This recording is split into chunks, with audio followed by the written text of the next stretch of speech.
Hello and assalamu alaikum. This is your English teacher and I hope you all are doing well.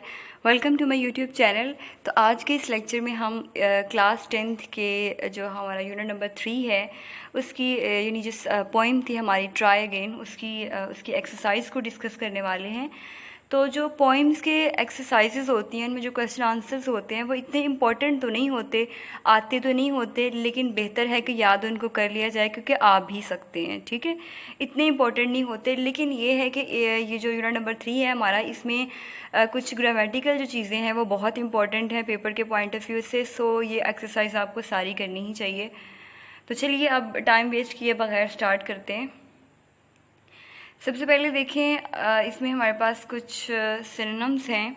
सबसे पहला word है करेज। करेज का होगा synonym stamina. करेज का मतलब होता है हौसला। कनक्योर का मतलब होता है फ़तह हासिल करना, ओवरकम। डिसग्रेस का मतलब होता है बेइज्जत करना, इंसल्ट। हार्ड का मतलब होता है टफ़। रिवार्ड का मतलब होता है इनाम या प्राइज़। अच्छा, मैं आपको फिर से एक रिमाइंडर देती चलूँ कि ये जो हमारी एक्सरसाइज है इसमें जो आपकी टेक्स्ट बुक पे जो आपकी एक्सरसाइज है वो चीज़ें तो मैंने वही वाली सारी सॉल्व की हैं, लेकिन मैं सारी चीज़ें सॉल्व नहीं करवाती क्योंकि जो चीज़ें पेपर के पॉइंट ऑफ व्यू से इम्पोर्टेंट है सिर्फ आपको वही सॉल्व करवाई जाती हैं। स्कूल में जो आपके टीचर्स हैं वो भी आपको यही सॉल्व करवाते हैं, जो एक्स्ट्रा चीज़ें होती हैं वो आपको सॉल्व नहीं करवाई जाती। जैसे कि कुछ ग्रामेटिकल चीज़ें हैं जो आपके सिनोनिम्स के लिए इम्पोर्टेंट होती हैं। जैसे ये सिनोनिम्स मैंने अभी जो आपको पढ़ा है ये आपकी जो है 19 मार्क्स की जो ऑब्जेक्टिव है उनमें ये चीज़ें आती हैं। ठीक है, क्वेश्चन आंसर्स आपके आते हैं 10 मार्क्स के। उसके अलावा जो बाकी ग्रामेटिकल चीज़ें हैं जो सेंटेंसेस के लिए ज़रूरी हैं, और उसके अलावा जैसे फॉर्म्स ऑफ वर्ब हो गए या कुछ ब्लैंक्स इस तरह से। ठीक है, जो ग्रामेटिकली ऑब्जेक्टिव के लिहाज से और सब्जेक्टिव में जो ग्रामर आती है उस हिसाब से आपको चीज़ें जो है वो सॉल्व करवाई जाती हैं। नेक्स्ट देखिए, क्वेश्चन आंसर्स जो हैं ये वो वाले हैं जो आपकी जी स्टेंजास के साथ साथ दिए गए थे, जो कि आमतौर पर हमारे टेक्सचुअल काउंट होते हैं। सबसे पहला क्वेश्चन देखें, what does the word preserve mean. Preserve का क्या मतलब होता है? तो the word preserve means to try to do और continue doing something in determined way despite having problems. यानी लफ्ज़ जो प्रिजर्व है उसका मतलब है मुश्किलात के बावजूद पुरअज़म तरीके से कोई काम जारी रखना। सेकंड क्वेश्चन है जी, सेकंड क्वेश्चन है if we strive it is no disgrace, explain the sentence. अगर हम अपनी कोशिश करें तो इसमें कोई ज़िल्लत नहीं है, इस जुमले की वजाहत करें। If we carry on working hard to gain success even after failure it is an honour not a disgrace. अगर नाकामी के बाद भी हम कामयाबी के हसूल के लिए मेहनत जारी रखें तो ये इज़्ज़त की बात होती है, ज़िल्लत की नहीं। ठीक है, थर्ड क्वेश्चन है why is the poet repeating the sentence try again. जो पोइट है ये जो सेंटेंस है ट्राई अगेन उसको रिपीट क्यों करता है? Trying again and again guarantees success. The poet repeat it more than once to emphasize the importance of try again and again. यानी बार बार की जाने वाली कोशिश जो होती है वो कामयाबी की ज़मानत होती है। तो शायर इस जो है इस चीज़ की अहमियत पर ज़ोर देता है, इसलिए इस जुमले को वो बार बार दोहराता है। नेक्स्ट आपके स्टार्ट हो जाते हैं जी एक्सरसाइज के क्वेश्चन आंसर्स। तो एक्सरसाइज में जो फर्स्ट क्वेश्चन है आपका वो तो चूँकि स्टेंजा का था तो वो मैंने यहाँ पे नहीं लिखा, स्टेंजा से रिलेटेड था, ये नहीं आपने बताना था कि आपने पहले स्टेंजा से क्या सीखा, तो इस तरह के जो है वो क्वेश्चन पेपर में नहीं आते। उसके बाद का क्वेश्चन है what can we learn from failure, यानी नाकामी से हम क्या सीखते हैं। ये एक इम्पॉर्टेंट क्वेश्चन है, ये आ भी सकता है। We can learn a lot from failure, हम नाकामी से बहुत कुछ सीख सकते हैं। व्हेन वी फेल, जब हम नाकाम हो जाते हैं। We come to know our weakness, तो हमें अपनी जो नाकामियाँ हैं उनका पता चल जाता है।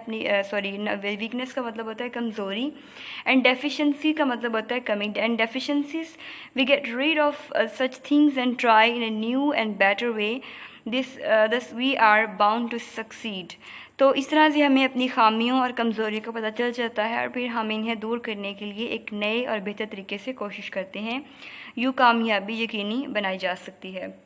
अच्छा, ये जो नोट्स हैं ये मैंने ख़ुद बनाए हैं, अगर आप इनको जो है चाहें तो इनको स्क्रीनशॉट लेके आप लिख भी सकते हैं। ठीक है, मुझे कोई एतराज़ नहीं होगा, बल्कि बेहतर है कि आप लिख लें, ठीक है। ये बहुत इजी आंसर्स हैं।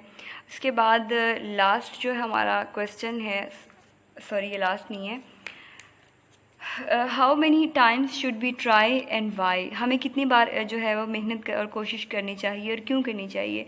There is no limit to try again, we should keep trying until we get success, if we leave try again we will face disgrace in form of failure.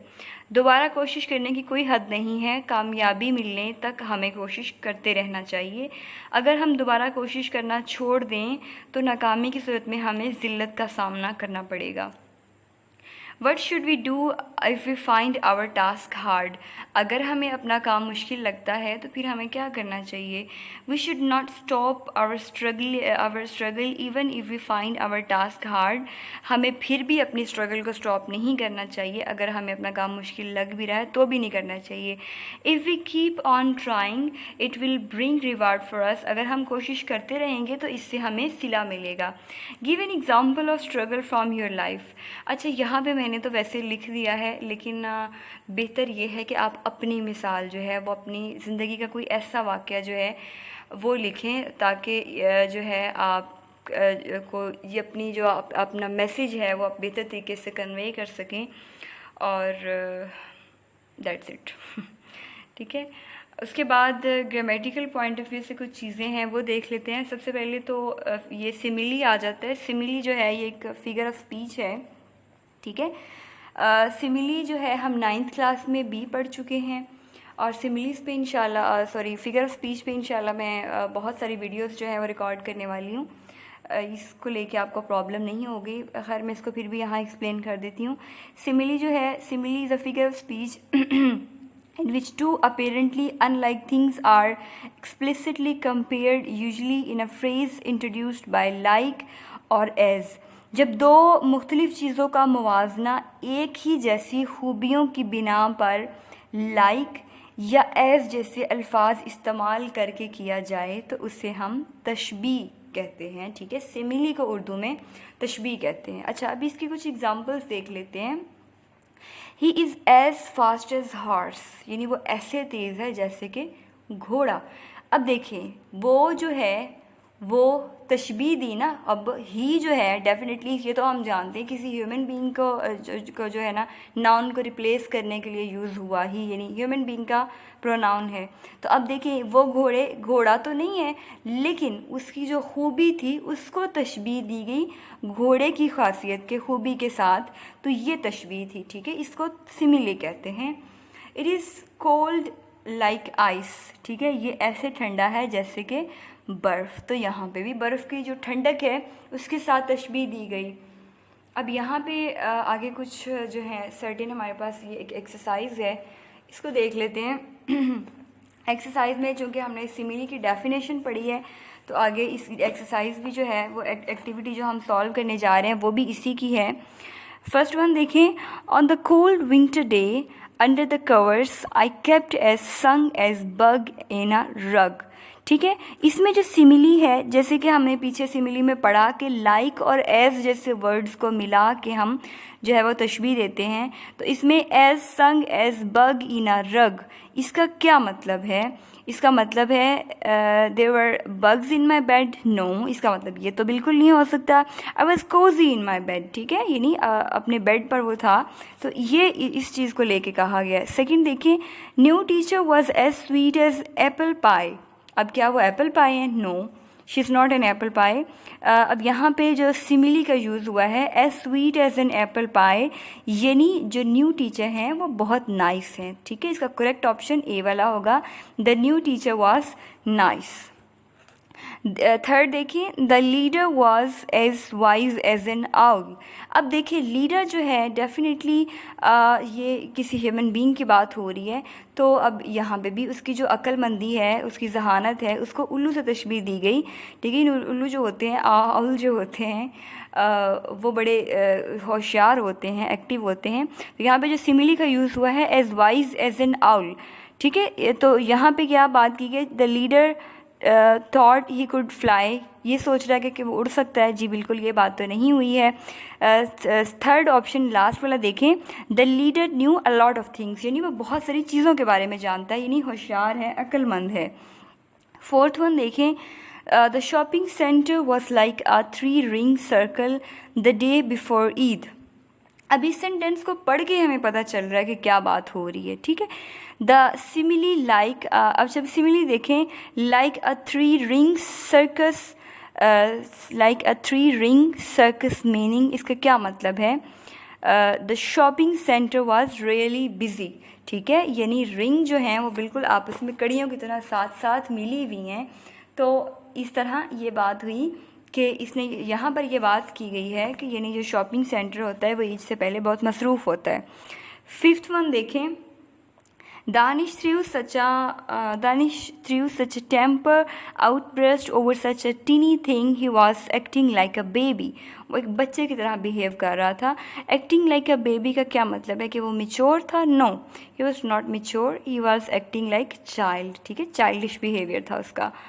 Mohsin was, sixth one देखें, last one, Mohsin was explosive as a volcano when he found out his bike and had been stolen, ठीक है। अब यहाँ पे simile का जो use हुआ है वो ये है, as explosive as a volcano. इसका क्या मतलब होता है? अभी देखें कि वोल्केनो का वर्ड ही हमें पढ़ के पता चल रहा है कि वो गुस्से में आ गया, ठीक है। Mohsin was angry. I hope so यहाँ तक तो समझ आ गया होगा। ये चीज़ तो आपको सिमिली तो क्लियर हो गई होगी एटलीस्ट। नेक्स्ट भी जो कुछ एग्जांपल्स हैं हमारे पास वो सिमिली की ही हैं। देखिए, fill in the blanks to make simile, ठीक है। अब कह रहा है कि ये जो कुछ ब्लैंक्स हैं ये आपने फिल करनी है सिमिली को लगा के। तो सॉरी, मैं यहाँ पे इनको अंडरलाइन करना भूल गई हूँ, तो मैं आपको बताती जाऊँगी कि आपकी, बल्कि आपके पास अगर टेक्स्ट बुक है तो आपको पता चल जाएगा कि डैश एज टर्टल। तो टर्टल जो होता है वो डेफिनेटली हमें पता बड़ा स्लो चलता है, तो क्या आएगा? एज स्लो एज टर्टल, ठीक है, कछुए की तरह, ऐसे सुस्त जैसे कछुआ। As quiet as dove, as black as coal, यानी ऐसे काला जैसे कोल हो। एज ब्लैक एज नाइट, ये भी हम कह सकते हैं, ठीक है। As tall as giant, as sour as lemon, as sweet as honey. अच्छा, नेक्स्ट जो हमारे पास फिगर ऑफ स्पीच है जी, वो है एलिट्रेशन। एलिट्रेशन क्या होता है? Alliteration is a repetition of same sounds for the same kinds of sounds at the beginning of word in stressed syllables, ठीक है। यानी किसी जुमले में एक साथ आए हुए दो या दो से ज़ायद अल्फाज जिनकी शुरू की आवाज़ें तकरीबन एक जैसी हों, ठीक है, यानी उनको हम क्या कहते हैं? और आवाज़ों की तकरार को एलिट्रेशन कहते हैं। दोबारा से बता देती हूँ, किसी जुमले में एक साथ आए हुए दो या दो से ज़ायद अल्फाज जिनकी शुरू की आवाज़ें तकरीबन एक जैसी हों, आवाज़ों की तकरार को एलिट्रेशन कहते हैं, ठीक है। आई होप सो आपको इसकी डेफिनेशन तो क्लियर हो गई होगी। अब भी देखें, ये एलिट्रेशन जो है इसको सिंपल वर्ड में अगर हम इसकी डेफिनेशन, अगर आप जो कि यहाँ पर तो नहीं लिखी हुई, अगर आप लिखना चाहें तो आप इसको ऐसे भी कह सकते हैं that alliteration is the repetition of consonant sounds, ठीक है। ये कॉन्सोनेंट साउंड्स की रेपिटेशन भी है। इसकी एग्जांपल्स देखेंगे तो आप, एक ही एग्जांपल है, यहाँ पे देखेंगे तो पता चल जाएगा। She sells sea shells by the sea shore. अभी देखें, सारे के सारे वर्ड्स जो हैं ये हमारे कॉन्सोनेंट जो लेटर्स हैं, कॉन्सोनेंट जो साउंड्स हैं उनसे स्टार्ट हो रहे हैं। तो देखिए, कॉन्सोनेंट साउंड बार बार रिपीट हुए, she sells sea shells by the sea shore. एक भी वर्ड ऐसा नहीं जो वाउल से स्टार्ट हुआ हो, ठीक है। तो ये रेपिटेशन ऑफ कॉन्सोनेंट साउंड, इसको हम ये भी कह सकते हैं। आई होप सो ये चीज़ आपको क्लियर हो गई होगी। नेक्स्ट देखें, नेक्स्ट हैं जी, उन्होंने कहा है कि पर्सनल प्रोनाउन के बारे में। पर्सनल प्रोनाउन को आई होप सो आप पढ़ चुके होंगे 9th में, तो इसके कुछ केसेस हैं, देख लेते हैं। सबसे पहले तो आता है हमारे पास सब्जेक्टिव प्रोनाउन, फिर आते हैं objective pronoun and possessive pronoun, ठीक है। सब्जेक्टिव प्रोनाउन कौन से होते हैं जी? सिंगुलर में क्या आते हैं? सिंगुलर में होते हैं, प्लूरल में होते हैं। सिंगुलर में जब आएगा तो आई, यू, ही, शी, इट होगा। And I don't think so कि मुझे इसको पढ़ने की ज़रूरत है। अगर आप इसको पढ़ना चाहें तो पॉज लेके पढ़ भी सकते हैं, ठीक है, क्योंकि ये जो है ये पुरानी चीज़ है, आपको आती होगी, 9th में आप लोग ये चीज़ पढ़ चुके हैं। उसके बाद इसी को लेके हम अपनी एग्जांपल्स जो हमारे पास ब्लैंक्स हैं इनको फिल कर लेते हैं। देखें, सबसे पहली ब्लैंक देखें, there is no need to shout, I can dash की जगह पे मैंने आई, ये जो वर्ड्स मैंने बोल्ड किए हैं और अंडरलाइन भी कर दिए हैं साथ साथ, ये आपकी टेक्स्ट बुक पे ये ब्लैंक्स हैं। There is no need to shout, I can hear you. अब देखें, आई जो है ये क्या है? आई एक सिंगुलर जो है ये सब्जेक्टिव प्रोनाउन है। You and I work together, we are good team, we are good team. तो अब इसमें वी क्या है?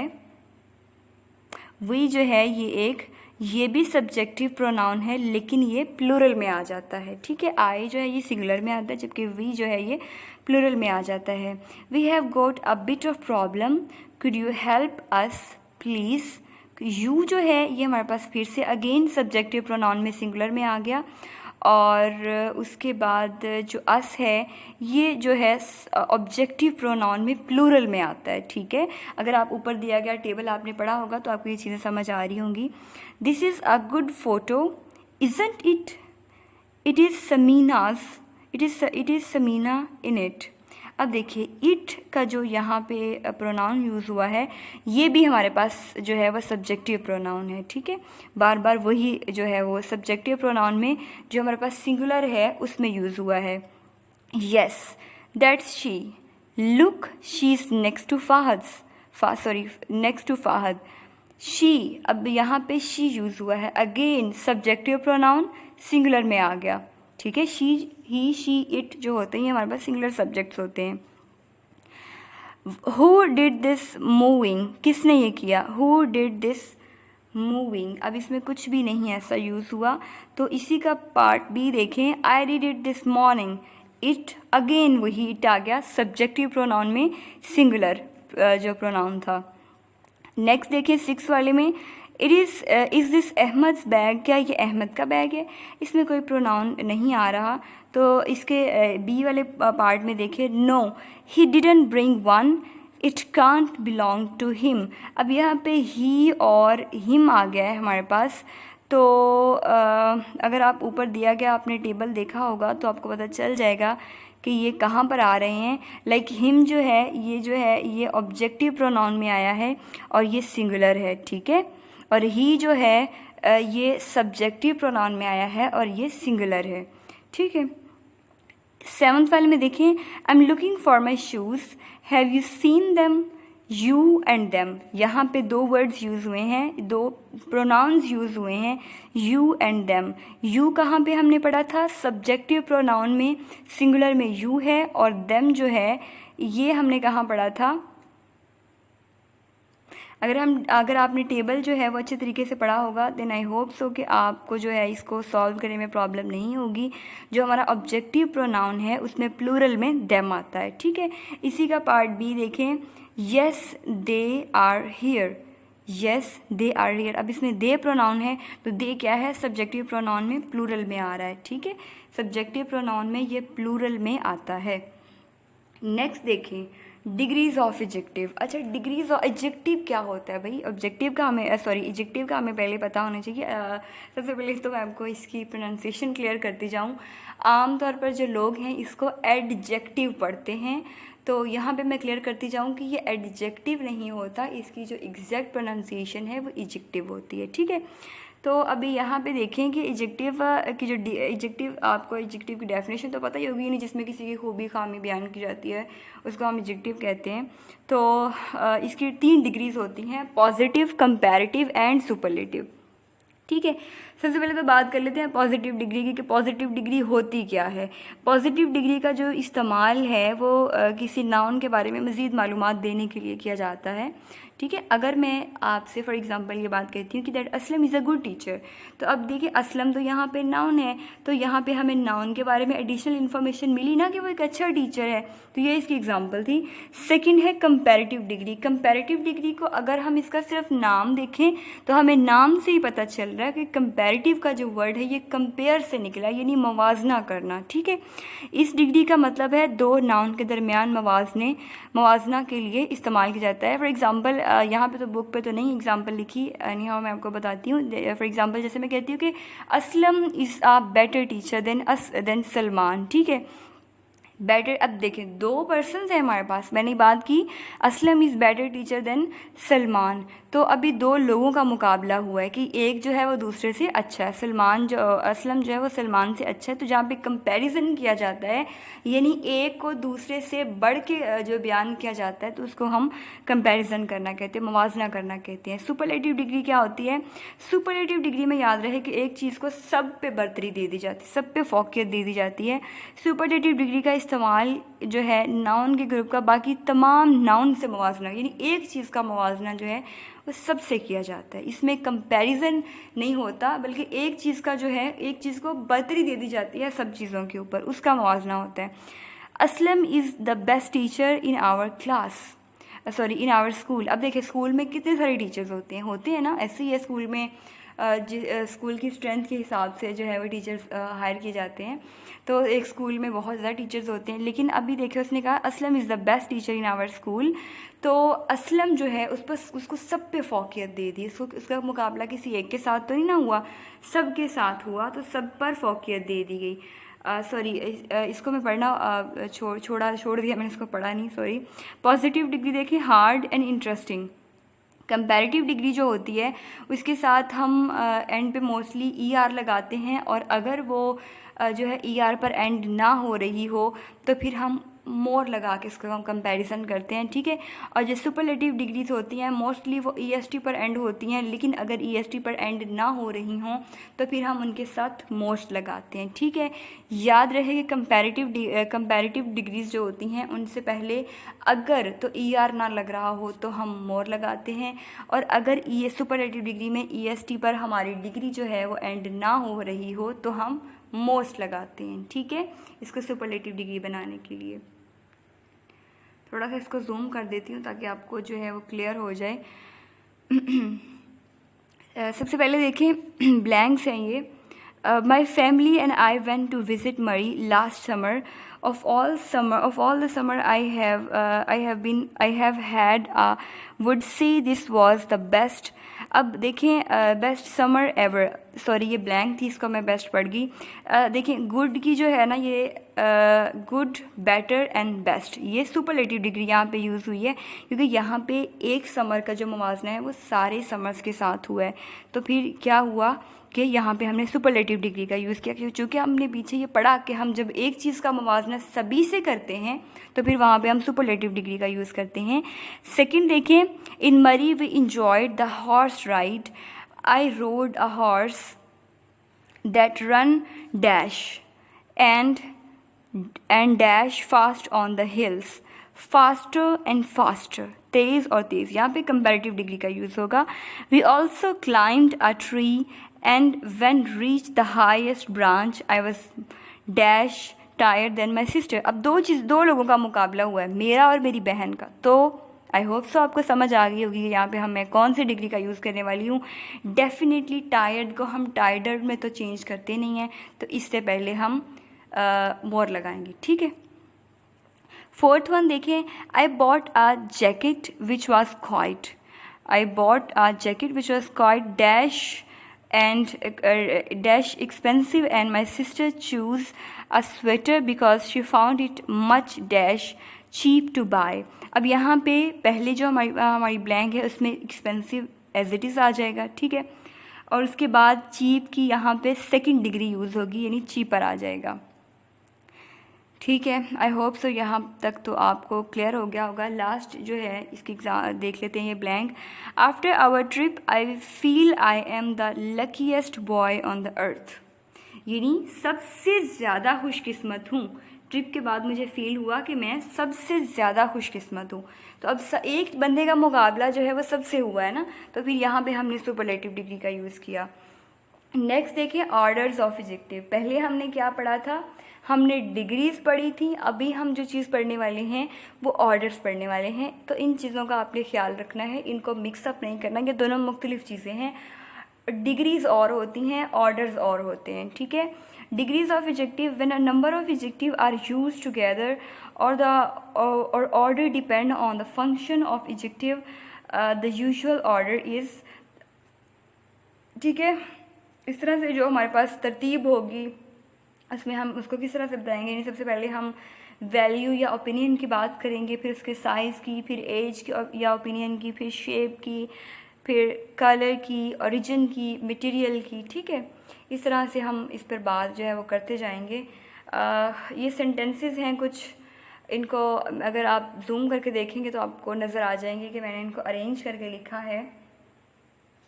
फॉर एग्ज़ाम्पल बल्कि पढ़ ही देती हूँ मैं, आपको में भी नज़र ना आए सही से। We saw a huge grey whale in the sea. Babar uses the medium blue rubber ball for basketball practice. Third, Mehreen bought a few triangular dark chocolate bars to the birthday party. The pyramids of Egypt are made out of enormous rectangular rock boulders. Fifth and last one, Shahid can eat 5 thin crust square pizza slices. ठीक है, I hope so ये चीज़ आपको clear होगी। यानी मैंने इनको बार बार explain तो नहीं किया, लेकिन जब मैंने और डिग्रीज़ की बात की थी तो मैंने आपको बताया था कि इनको किस हिसाब से मैंने अरेंज किया है। तो आई होप सो वैसे मैंने इसके ऊपर नंबरिंग भी कर दी है। तो आप जब इसकी नंबरिंग को देखेंगे और उस तरतीब को देखेंगे, वैसे ये तरतीब आपकी टेक्स्ट बुक पर भी लिखी हुई है, तो आपको समझ आ जाएगी, ठीक है।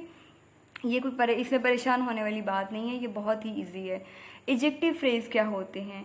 An adjective phrase is a group of word that function like an adjective, ठीक है। एडजेक्टिव फ्रेज वो होते हैं जो एडजेक्टिव का काम देते हैं, सेंटेंस में जो है वो एडजेक्टिव का काम देते हैं। For example, the black umbrella is mine, ठीक है। तो इसमें जो ब्लैक है ये क्या है, एडजेक्टिव फ्रेज, यानी काला होना जो है ये इसकी खूबी है, तो यहाँ पे एडजेक्टिव फ्रेज का काम दे रहा है।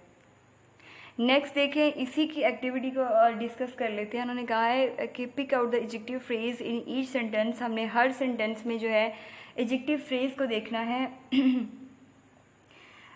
देखें, he bore a banner with strange device, with a strange device, ये हमारे पास जो है एडजेक्टिव फ्रेज है क्योंकि इसमें खूबी बताई है इसकी। The principal of school, the principal of the school is on leave. अब ऑफ दिस स्कूल ये इसमें जो है एडजेक्टिव फ्रेज है। थर्ड देखिए, द डिसीजन ऑफ द जजेस इज़ फाइनल। ऑफ द जजेस ये हमारे पास एडजेक्टिव फ्रेज है। The tops of the mountains were covered with snow. The mountains ये फिर एडजेक्टिव फ्रेज आ गया। The runner in the rear did not qualify. अब इसमें इन द रेयर जो था ये एडजेक्टिव फ्रेज था।